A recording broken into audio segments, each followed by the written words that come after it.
minutes. 3 minutes, rebuttal, that'll be please. fine. Yes, thank you, Judge. Yes.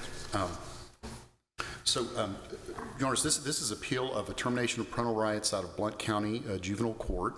The original case involved 2 children with 1 mother and 2 different fathers. All I'm concerned about is the child Zayda C, who was the child of my client, the appellant Timothy Clowers.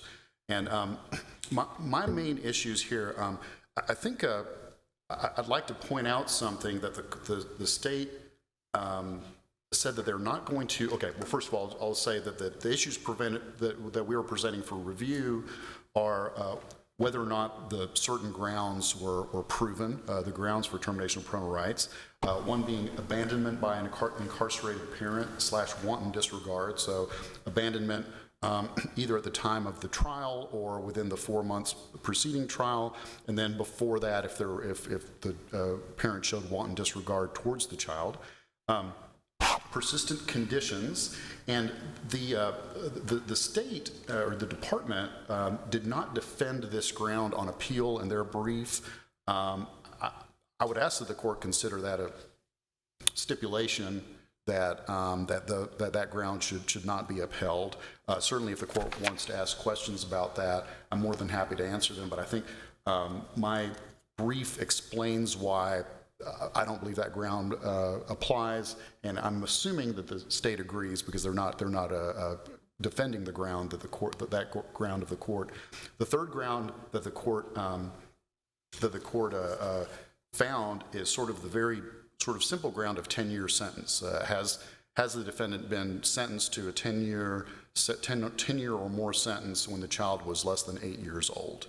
And then obviously they're always the best interest analysis. I would like to rely on my brief for my assessment of the best interest analysis, but certainly if the court has any questions on that. The main 2 things I want to concentrate on are the 2 grounds that I believe are remaining: abandonment by an incarcerated parent through wanton disregard and the 10-year sentence. So I am going to admit error here that the state pointed out.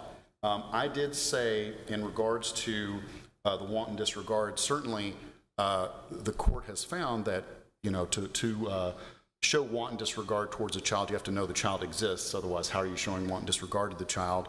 My argument was there was no proof presented that, Mr. Clowers even knew the child existed when he picked up his earlier charges, not the one that actually put him in jail in 2018 and through the trial. Was there proof to the fact that the child's name was in his name, and the only way it could be that way is that he had to sign acknowledging the child? And that's exactly what happened, Your Honor. I guess it just didn't really occur to me, or I didn't maybe notice it on the birth certificate. But yes, the birth certificate was introduced as an exhibit, and the birth certificate clearly says that he's the father, and it's not something that was done years later. It was something, a few days or a couple of weeks after her birth. So I misspoke. That's just something when I was writing it, it just didn't occur to me. I was just kind of looking at the proof that was presented, and I did look at the exhibits, but I just didn't really notice that his name was on it. And of course, the fact that her last name is Clowers is certainly a big clue to that. But I think also, her name could have been changed to Clowers when he did find out about her existence, if he hadn't before. But I was certainly in error in saying that in my brief. So if the court could disregard that part of my argument. I would go on to the rest of my argument on that one, which is that what was shown is simply not sufficient to show wanton disregard. The earliest case that was used as evidence, it was the lowest number. I'm sorry, let me see if I can find what that number was. But the earliest case that was presented. What I mean is the criminal convictions or probation revocations of the client. But the earliest case he did plead guilty to before she was born. So now, and I do understand from case law that even if you are aware that the child is in gestation, that you can exhibit want disregard, but there was certainly no proof that he knew the child was gestating at the time that he committed those acts. So I think what it then comes down to is the case that gave him a 10-year sentence when the child was like 4 months old, and I'm sorry if I'm remembering the numbers wrong, but about 4 months old, and then the subsequent case that gave him an additional 6 years when the child was over 2 years old.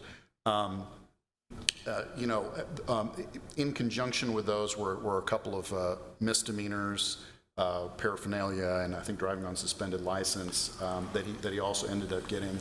And I understand that probation revocations in and of themselves are something the court can look at, but I think that wouldn't make as much sense in this case because the probation revocation of that earlier case I was talking about that he did, plead to and was sentenced before the child was born, that this new case that gave him the 10-year sentence seems to be the basis for the revocation. And then also he ended up getting revoked on that 10-year case with another 6-year case and 2 misdemeanors that were added onto that. My argument is just, and I think it's a case-by-case basis, but my argument is that in and of itself, those in and of itself are not enough to show wanton disregard, especially considering the testimony of how much contact he had with the child and a good relationship with the mother, and she spent a lot of time with him and weekends with him, and even that once he was in prison, starting in 2018, I guess that's right. So I guess that's what it was. Once he was in prison starting in 2018, he was still even calling and talking to the child through the mother, and that only ended once the child entered DCS custody. I think the other thing is, and the state and I have both presented unpublished opinions. I was hoping that, I was like, oh, his is unpublished. I hope mine's published. Well, it wasn't. So they're both unpublished opinions saying 2 different things. So mine says, hey, that 10-year sentence has to actually be being served at the time of the termination of parental rights trial. Otherwise, you can't use that against him. The state presented another case, admittedly, maybe 3 years later, that was decided 3 years later, I think, that says the opposite. So, well, I guess I'm asking you all to find that,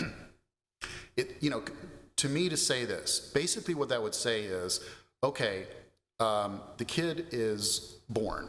The father or mother receives a 10-year sentence for something, and then they're paroled out, or they serve out, or whatever, and then the termination, and the child is less than 8 years old, and then a termination action comes later once that sentence is completely served, and once the child is, for example, over 8 years old. Is that just stuck forever as a ground for termination because that happened, even if that was not something that was a current sentence that he was serving or she was serving at the time of the termination of parental rights hearing? And my answer to that question, and I hope your all's is too, is that no, I mean, it's not just, okay, that happened, boom, now we got, I understand if there's ever been severe abuse against, the child or a sibling or frankly any child, I understand that being like, hey, you can't get away from that. That's a ground already. That's your question. Now assuming that he was on parole for that 10-year sentence, and then he picks up the 6-year sentence, will that 10-year sentence, and once he goes back in the penitentiary on this 6-year sentence, wouldn't he also be serving on that sentence that he was on parole for? And he was, Your Honor. So he was serving a 16-year sentence.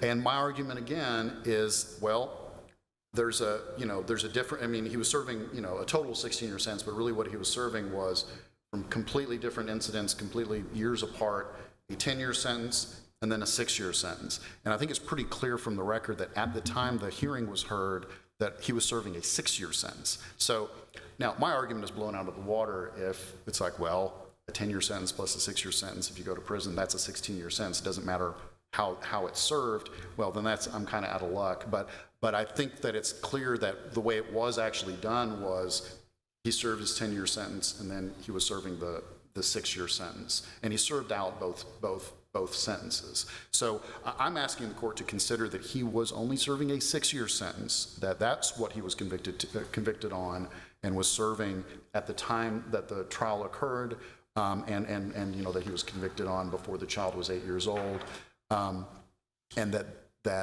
does not trigger the 10-year sentence.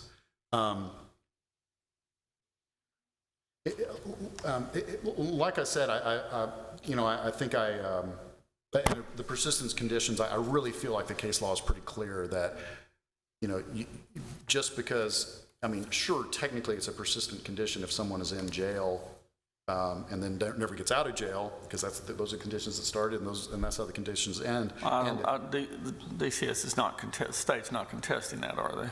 Oh, no, they're not, Your Honor. I wouldn't argue any more about it then. I'm not going to waste the court's time, Your Honor. Yeah, just accept the victory on that. You know, that's what I'm going to do. Maybe they'll change their mind. So, Your Honor, like I said, the best interest, I think, you know, is obviously a very case-by-case analysis, and I think you look at, I think it's pretty clear. I mean, I think that the court even found, and I'm so sorry, I can't remember if it was just it would be in the transcript or if it's actually in the order, but the court, you know, basically said that DCS dropped the ball when it came to visitation. He was never given visitation. In every single one of these several permanency plans says that he was supposed to get at least 2 visits a month. And then at some point they even changed to say, well, the child is in therapy, we'll talk to the therapist and see. He was in the penitentiary during this time, right? You're right, Your Honor. Did he make any formal requests for visitation? I mean, I know that there was proof that that the facility was that he could have had visitation, but did he actually make any demands, any requests for visitation? Through the prison system, through TDOC? Not that I'm aware of. I'd hate to say no, but the answer probably is no. I mean, that was never brought up. I'm not aware of that. But I feel like if someone's in prison, I mean, he doesn't have custody of this child. DCS has custody of this child. And he's got, you know, he's participating and he's communicating with DCS, and he's saying, hey, I want to have visits with the child. And DCS is not doing it. Well, they're the custodian, and they're sort of making the choice to not give him this. I mean, I don't think it's really in his hands. And I think I've gone over. Your time has expired. Okay, so I'll just sit down and can answer questions later. We'll hear from the appellee.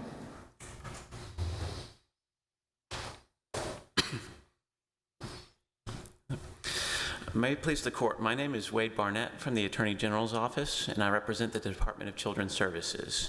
Today, the department would ask this court to affirm the termination of father's parental rights. As opposing counsel alluded to, there were 3 grounds that were found, but today the department is not pursuing the persistent conditions ground. So there are only 2 grounds for termination on appeal today at issue. The abandonment by incarcerated parent, wanton disregard ground, and the 10-year sentence ground. Starting with the abandonment ground, there are 2 elements that must be met. The parent must be incarcerated at the time of the petition was filed or the 4 consecutive months prior to.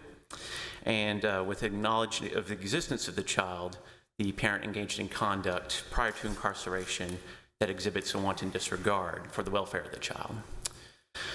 Wanton disregard is not defined by the statute, but it is defined as Justice Potter Stewart defined pornography. You know it when you see it. And this court has found that wanton disregard exists when a parent conducts such actions such as probation violations, repeated incarceration, criminal behavior, and substance abuse, all of which are present in this case. To give a little bit of a timeline, the TPR petition was filed on April 21st of 2021. The triggering incarceration for this ground occurred in January of 2018. The child did not come into DCS custody until March of 2020, 2 years later. So the conduct this court and the trial court looked at would occur prior to January of 2018. The earliest instance that we have in the record is April 9th of 2010, in which father was convicted of possession of Schedule II drugs.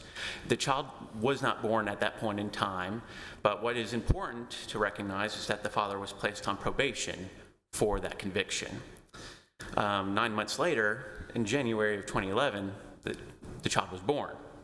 3 months after that, father sold oxycodone pills to an undercover law enforcement agent when the child was 3 months old.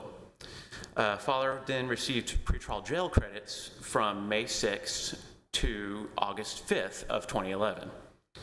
Then, in August 12th of 2011, father pled guilty to delivery of Schedule II drugs, that is where he received his 10-year sentence. Then, fast forward a year, in September of 2012, father attended a boot camp. And then from November of 2012 to March 2013, father engages in drug use, including the use of marijuana, morphine, oxycodone, and methamphetamine. And then in March of 2013, father gets pulled over and he's found to be in possession of drug paraphernalia. Then, in May of 2013, father is found to be in possession of items used to manufacture methamphetamine, specifically pseudoephedrine. Then, in July and November of 2013, father is found to be in violation of his probation from his 2010 and 2011 convictions. And then, in November of 2013, father pleads guilty to promotion of methamphetamine manufacture, possession of drug paraphernalia, and driving on a revoked license. And father receives a 6-year sentence to be served consecutively to his 10-year sentence for his promotion charge. So due to father's probation violations, repeated incarceration, and criminal behavior and substance abuse, all of these demonstrate a wanton disregard for the child's welfare. Because of his criminal actions, he's been incarcerated for approximately half the child's lifetime. The department would argue that this evidence establishes clear and convincing evidence that this ground has been met. This leads us to the 10-year sentence. There are 2 elements that must be met. The parent must have received a sentence of 10 or more years by court order, and the child was under 8 years old at the time the sentence was put down. In this case, father admitted to both in his answer, and the evidence establishes that in 2011, father received a 10-year sentence for his guilty plea, and the child was 7 months old at that point in time, and it was followed by a 6-year sentence to be served consecutively in 2013, and reaching a grand total of 16 years, and the child was 2 years old at that time when he received his 2013 sentence.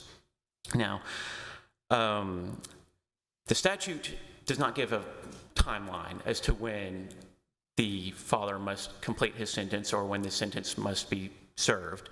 All that matters is that the child is under 8 years old. By the plain language of the statute, the only time limitation is that the child must be under the age of 8 at the time the sentence is put in place. Does that mean that that termination will be found? Not necessarily. It depends on, even though the ground has been met, whether it's in the child's best interest to terminate is a different question altogether, which leads us to the best interest factors in this case. It's in the child's best interest for father's right to be terminated. The child has not seen the father since his incarceration in January of 2018. She has been in foster care since March of 2020. She's been in the same household.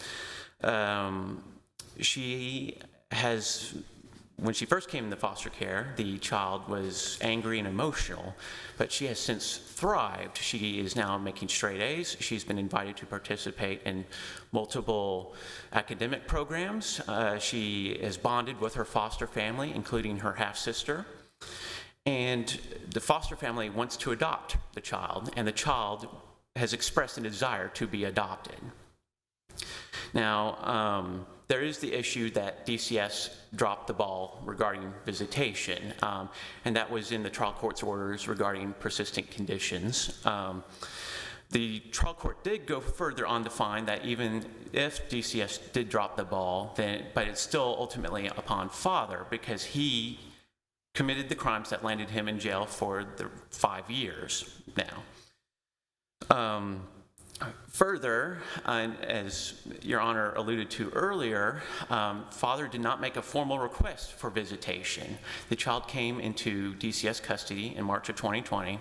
The first permanency plan stating that he was entitled to visitation twice a month was created in April of 2020 and was ratified the month after. But even though father was represented by counsel, he never makes a formal filing in the juvenile court stating, I'm entitled to visitation. I have not received any visitation.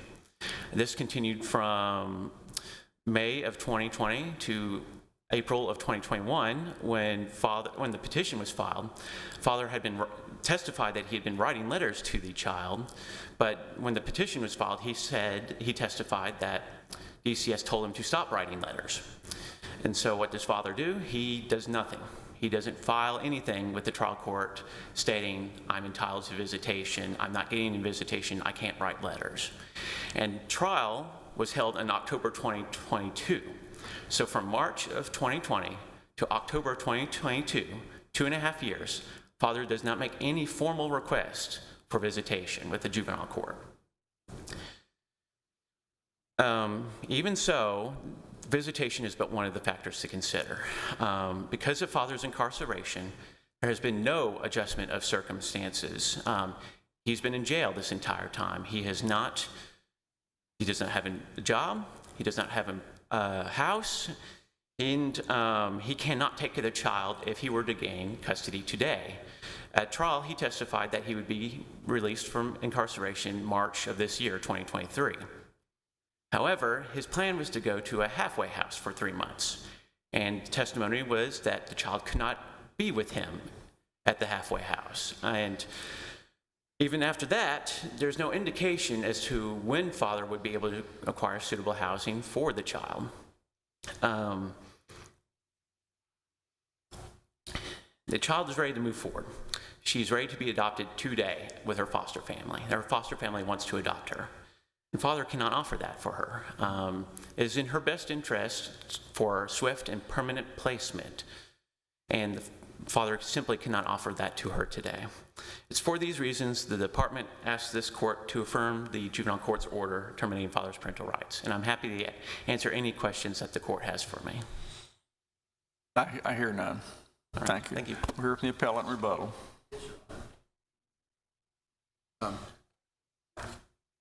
May it please court, and I'm sorry I didn't introduce myself before. Sharif Gindi for the appellant, Timothy Charles Clowers.